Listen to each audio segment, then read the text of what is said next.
Ketika Arab jahiliyah, atau sebutlah kaum jahiliyah ya, jangan pakai sara ya, itu mengatakan bahwa alam semesta ini tidak ada apa-apanya, artinya batil kata mereka. Jadi percuma memantengi atau mempelajari alam semesta, batil doang, sia-sia, nggak ada apa-apanya. Nah ini kemungkinannya mereka sih bajar-bajar ya. Bajar-bajar yang tidak pengen manusia mempelajari alam semesta apa adanya, sehingga tetap dalam keyakinan tentang alam semesta sebagaimana yang diinfokan oleh sumber-sumber resmi dalam tanda petik. Jadi di sini ada taklid, apa yang dikatakan oleh sumber resmi itulah kebenaran. Nah, begitu ada himbauan untuk mempelajari alam semesta apa adanya, itu dianggap ancaman. Ya, berkaitan dengan keyakinan sebagian besar masyarakat itu, kalau udah meyakini sesuatu sesuai dengan bohir dan korlap, itu kan bisa disetir kemana aja itu, karena polanya udah sendiko dawuh, inggih gitu ya, disuruh apa juga inggih gitu ya, dikasih tahu apa juga inggih. Itu di sono, bukan di sini mah. Di sini pinter-pinter orangnya. Nah, kalau alam semesta disebut batil, betulkah begitu? Kalau Quran menyebut justru alam semesta itu jangankan batil, dia bisa bertasbih pun bisa. Jadi hidup itu. Yang kalau di istilah sekolah disebut dinamisme ya. Dinamisme yang dikurafatkan. Jadi alam semesta itu makhluk hidup, itu dianggap kuno, itu dianggap primitif, keyakinan seperti itu. Tapi kalau sains kan nggak pedulilah dengan pendapat siapapun, yang penting diuji dulu. Mau setuju nggak setuju ya setelah pengujian. Nah, kalau alam semesta dibilang batil, kenapa bisa berpola demikian? Katakanlah bibit pohon ya, biji pohon itu beberapa tahun kemudian menjadi pohon yang besar itu. Itu apakah sesuatu yang batil itu? Apakah benda-benda itu sesuatu yang mati? Yang lebih masuk akal ya mereka benda hidup. Molekul-molekul atom-atom itu benda hidup, punya kesadaran. Jadi kenapa mereka membentuk suatu pohon dari yang kecil menggede sampai rimbun berbuah? Itu kan ada desainer itu. Apalagi kalau bukan desainer, ada yang menciptakan, ada yang memprogram, ya dalam bahasa Qur'annya mewahyukan. Jadi dipesan kalsium, fosfat, karbon, kamu harus begini. Jadilah itu pohon. Begitu juga dengan janin ya, dari yang nggak seberapa jadi manusia, sungguhan melalui proses janin jadi bayi, jadi balita, remaja, dewasa. Itu molekul-molekul yang ada, atom-atom yang ada itu apakah terjadi begitu saja? Jadi itu atom merupakan benda yang berkesadaran, yang mempunyai visi misi. Dia bergerak, dia aktif.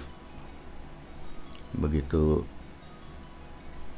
berbentuk makanan ditelan oleh si empunya. Nah, itu mulai dari itu ada tugas-tugas yang fix dari makanan. Berikut aneka atom, jenis-jenis atom, jenis-jenis molekul.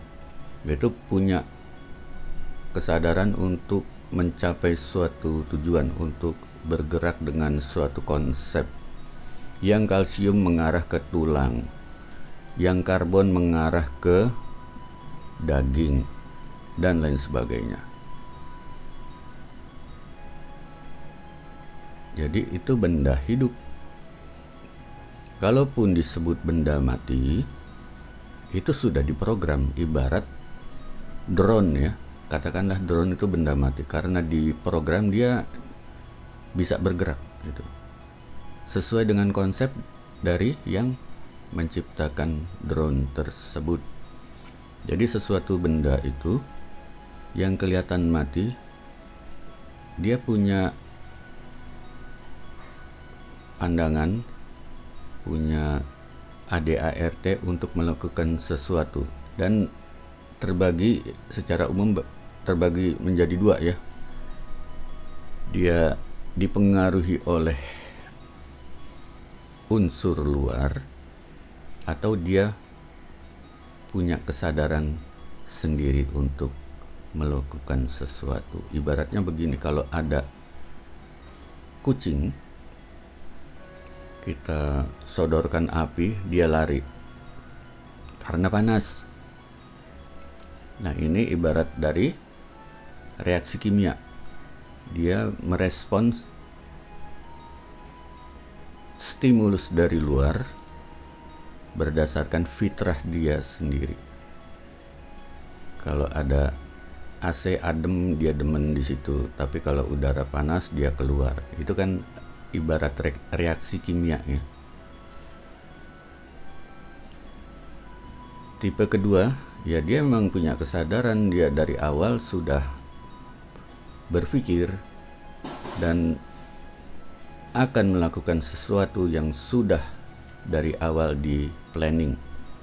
Nah, dalam hal kucing ini, kucing tanpa disuruh, dia kalau udah ngantuk, umpamanya melipir ke suatu tempat yang emang udah kita sediakan, katakanlah keranjang dengan kain empuk ya. Nah, itu kucing ke situ, nggak usah diperintah itu. Jadi apapun itu, dia bukan benda mati. Bukan benda mati yang ibarat kalau kita nyapu itu debu-debu kan harus didorong itu sampai ke serokan terus ke tempat sampah. Itu benda mati. Tapi kalau alam semesta ini hingga molekul-molekul dan atom-atomnya itu benda hidup. Dia punya konsep sendiri.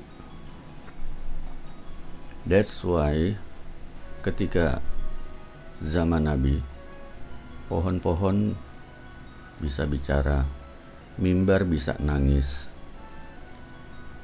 Why not kan? Karena benda hidup. Dan kalau di mikroskop ya, gue banget belum melihat ya. Habis segalanya serba CGI sih ya. CGI. Jadi gambar itu gambar yang merefer pada benda yang sesungguhnya direpresentasikan dalam bentuk gambar. Apapun itu. Galaksi kayak virus kayak atom kayak itu serba CGI, gambar yang diproduksi oleh komputer ya.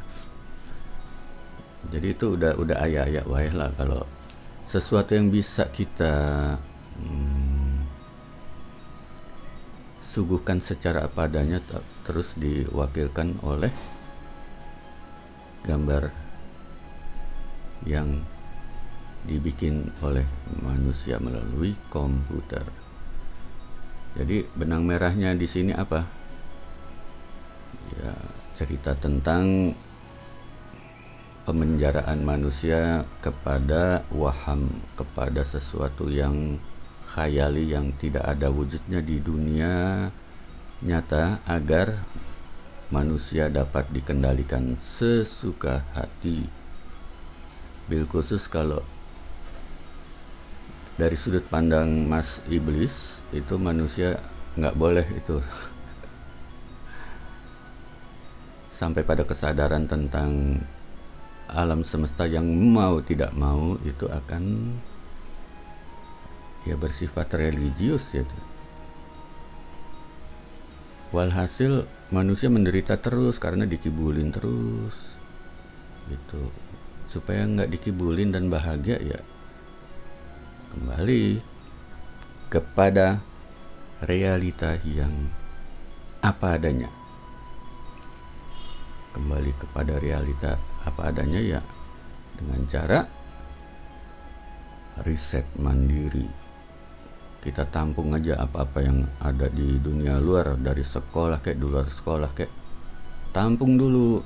Terus coba kita analisis, kita riset sendiri. Itu gurihnya luar biasa itu kalau begitu. Sehingga kita mengenal alam semesta itu apa adanya, dan ternyata menakjubkan itu. Menakjubkan, nggak kalah dengan entertainment buatan Hollywood itu. Ya seperti entertainment tapi asli, itu fakta asli, realita asli. Itu di samping mencerahkan juga menghibur itu. Jadi alam semesta itu ya membuat kita, hati kita terbuai, di samping juga ada pencerahan yang tersendiri. Dan kalau disebut ulama itu kan juga backgroundnya kan alam semesta itu. Mereka yang suka mengamati alam semesta, ya katakanlah fisikawan, biologis, ilmuwan, saintis, itu basicnya ulama. Perkataan ulama basicnya di situ. Bukannya yang bolak-balik kitab, itu fikih jatuhnya itu kalau bolak-balik kitab. Tapi kalau ulama, ya dia punya semangat saintis, bahkan ulil albab ya, itu kan merenungi penciptaan alam ya. Jadi kita bertanya-tanya, ini bicara agama atau bicara tentang sains? Oh ternyata sains itu jalan menuju hal-hal transendental gitu kan. Terus gimana? Terus try this at home.